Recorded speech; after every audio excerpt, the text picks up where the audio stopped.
اشتیایتون من خوراک نصف روزی در مهمانخانه تیانشی خداوندی محمدان در این کردی امید مداوت جمع شدیم و انشاءالله بهترین نعمتهای خداوند در این مقصد چیکاری که میبینیم که شما میبینید مقصد واضح کنید ما از این بهترین نعمتهای خداوند هر کسی چقدر که بخواد میخواد تناول کنه چقدر میبینید که همه چی هست ای خوبتر و بهتر به فکرم که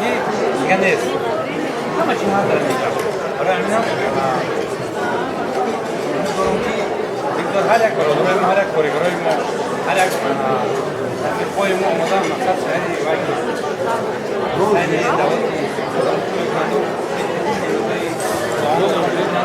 مانند ما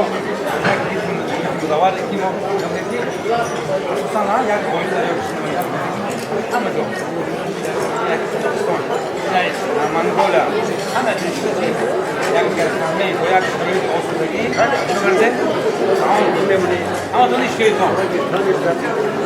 اشتیایتون بچه